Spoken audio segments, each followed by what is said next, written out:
歡迎大家嚟到行雲雜記呢個 channel，會分享關於東方歷史文化藝術嘅大小事，唔想錯過就記得訂閱我哋啦。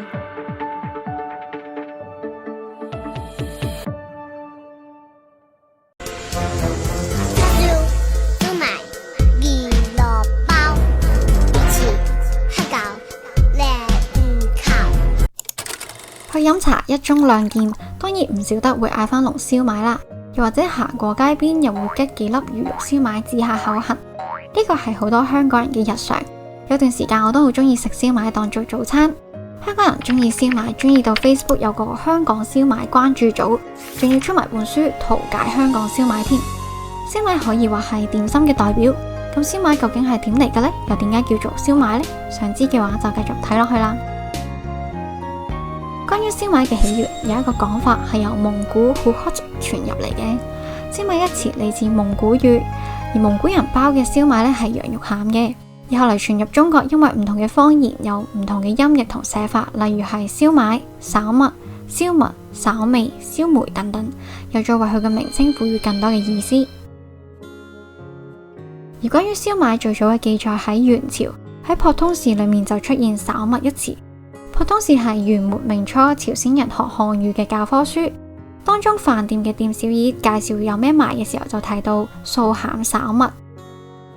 而喺明代刊印嘅《清平山堂話本》當中嘅一個話本故事《快嘴李翠蓮記》入邊，主角李翠蓮出嫁之前安慰爹娘，其中講嘅一句說話就係燒賣扁食有何難，三湯兩角我也會。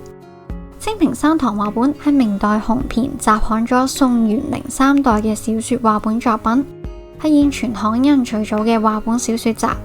只係唔確定呢個故事究竟係宋人定元人所寫，會唔會係更早關於燒賣嘅記載呢？不過可以確定嘅係，宋元時期食燒賣已經非常普及，或者已經係飯店酒樓嘅必備點心同家庭主婦嘅拿手小菜。而明代仲有另一本書都有燒賣嘅身影，就係沈德符所寫嘅《萬曆夜和篇》，按照歐陽修《歸田錄》嘅隨筆記錄，上至朝章掌故，下至風土民情都有記錄。而喺第24卷裏面記錄咗一段京城俗對，其中一對對子就係春樹餃兒對桃花燒賣。而到咗清代嘅長篇小說《儒林外史》第10回裏面，劉府辦喜宴酒席上面供應嘅點心就有豬肉心嘅燒賣啦。仲有楊米人所寫嘅《東門竹枝詞》都有一句燒麥雲吞列滿盤，新添掛粉好湯圓，嚟稱讚燒賣嘅美味。而喺李斗所寫嘅《揚州畫舫錄》介紹清代揚州嘅生活面貌，仲講到一間文幸園嘅茶肆以燒賣聞名，仲稱燒賣為鬼蓬頭。而喺清代乾隆年間，喺京城燒賣仲成為咗中秋節嘅應節佳品添。帝京歲時紀勝入邊就記載咗，除咗中秋桂餅，大家仲會食滷餡牙狗稍麥。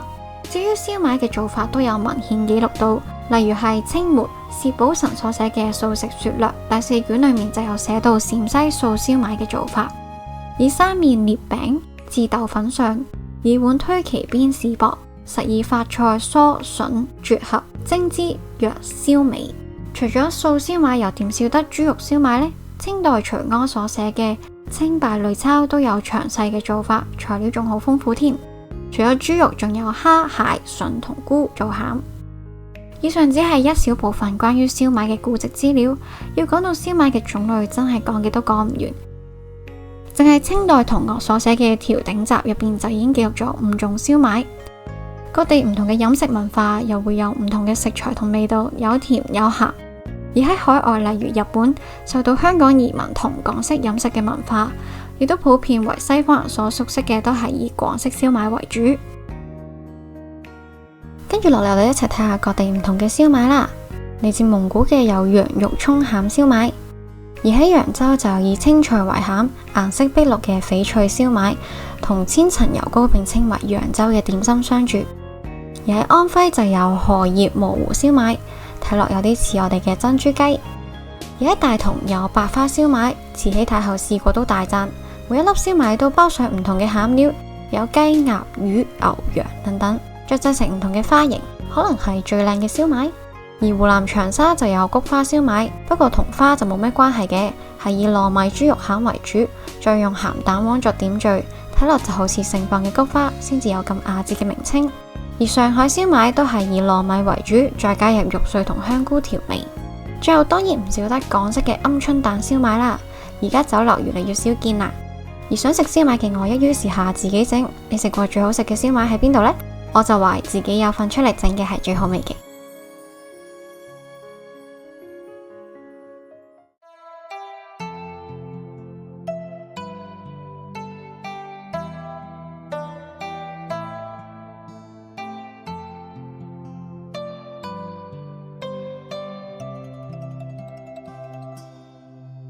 如果你中意今集嘅內容，想請你幫忙讚好同分享呢條影片，你嘅舉手之勞係對製作者莫大嘅支持。